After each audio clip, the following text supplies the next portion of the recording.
AITA for telling my wife I want her mom out of our house. My wife and I welcomed our second child into the world 4 months ago. In addition, we have a 3-year-old son. Fortunately, my work offered me with 6 weeks of paternity leave, which allowed me to stay at home and care for my wife while she healed. Additionally, I've been able to work from home 3 days each week since that time. During the birth of our first child, I was working for a different company and only had around 2 weeks of paternity leave available to me. As a result, my mother-in-law came to us and stayed with us for around 2 months to provide assistance. It was really beneficial to us as new parents since it allowed us to obtain some much-needed sleep when we needed it. My father-in-law passed away around 2 years ago.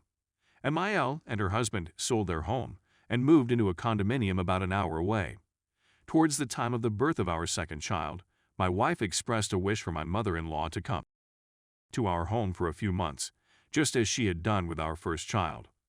The girl expressed concern for her mother's well-being and said that, even with my paternity leave, we would almost surely want some help with a little kid running about. She was relieved to hear that I was planning on making at least an effort to do it on our own this time, especially since I would be home for 6 weeks. But she was adamant about how helpful it would be for her mother and for us, and I wasn't going to argue with a pregnant woman who was 8 months pregnant, so I decided to go through with it. My wife struggled with postpartum depression after this pregnancy, so having my mother-in-law close by was quite therapeutic to her. After approximately 2 months, my wife began to feel considerably better, and she is now almost back to her former self. Mill, on the other hand, is still living with us. She may return to her home once a week or so to take care of business, but there seems to be no plan for her to return permanently. I've asked my wife many times when her mother-in-law would return home, but she always has an explanation for why her mother should remain a little longer. I'm beginning to go insane. I don't mind MIL, but having another adult in our house full-time is exhausting, and I want our space back, as well as time alone with my family. I've informed my wife, but she always believes it's good for MIL to have something to do. I brought it up again this weekend, and my wife basically told me to leave it alone, and that MIL would go when she, my wife, is ready for her to leave. I assured her it was great, she could do anything she wanted. But I also informed her that I believe she is prioritizing MIL sentiments above mine, and that I do not want to become resentful of both my wife and MIL as a result, but I believe that is where I'm heading.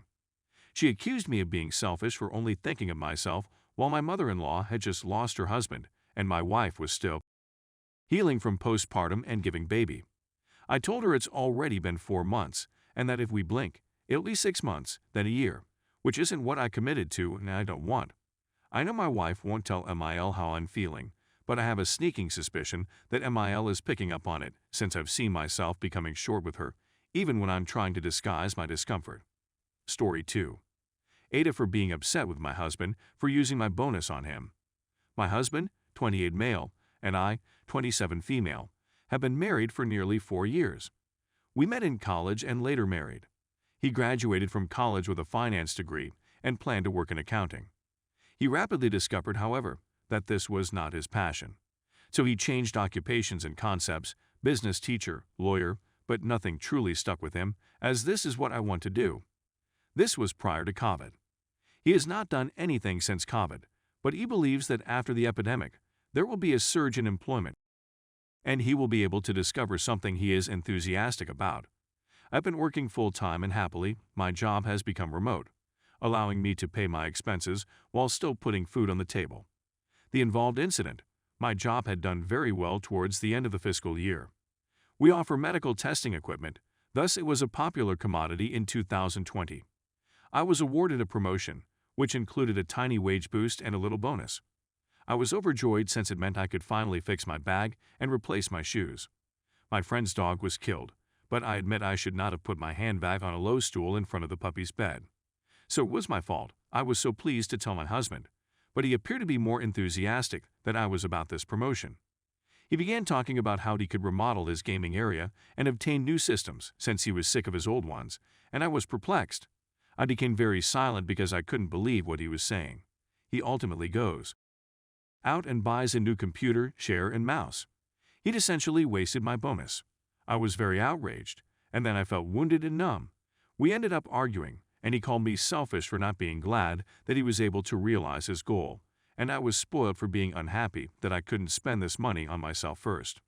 I essentially called him an ungrateful jerk and questioned why he deserved new things when I'd been providing for him. He got very quiet on that one and stormed out, saying he would be staying with his family, which is only about an hour away. I've been getting angry calls and texts because he didn't feel supported in his own home, and if I'm making the money, I can get whatever I want when I want and I shouldn't throw it in his face. He doesn't have an income, which is not true. I'm just trying to keep a roof over our heads and food on the all of my husband's friends and relatives believe I overreacted to something that makes him happy. And my husband promised to help me fix my handbag the next time we received a substantial quantity of money. I haven't reacted yet and don't expect to for a few days. But I've had so many years such a bxxxch, and I'm beginning to question if I really am. Summary, because my husband was tired with his gaming system. He took my bonus and increase to purchase him a new one without my consent, and when I complained, he dubbed me selfish and unsupportive. AITA. Update 1. Thank you very much to everyone. I wasn't anticipating such a helper. I appreciate everyone's nice words and care. This is more than I've ever felt before, so thank you, Reddit. I used the weekend to think about what I wanted and to look through the comments and letters. I get your perspective, and I can't continue to treat this as a marriage if he doesn't. So here's to today and my first step toward liberation. I am immediately splitting the money and calling a local lawyer to discuss my choices and rights. In addition, he has therapeutic alternatives. I'll deliver it to him, and he'll get to select. But I refuse to be a babysitter for an almost 30-year-old. If that's what he wants, he is his mother. Thank you very much. I'll attempt to keep you updated in the future. Update 2. First and foremost, I want to thank everyone who contacted out and jolted me out of my trance with my soon-to-be ex. He was really poisonous and made me feel as though I didn't have any value. That's probably why it was so difficult to tell he wasn't it. As a result, I'd want to thank everyone who has provided words of support and even harsh love. It was just what I needed to hear. After he returned to his parents, he waited for my apology, which I never gave. And when he noticed I had drained our joint bank, he escalated, saying I was his and how I could never actually leave him, and that he owned me, that all of my success was his, and that without him, I would be a loser drop out.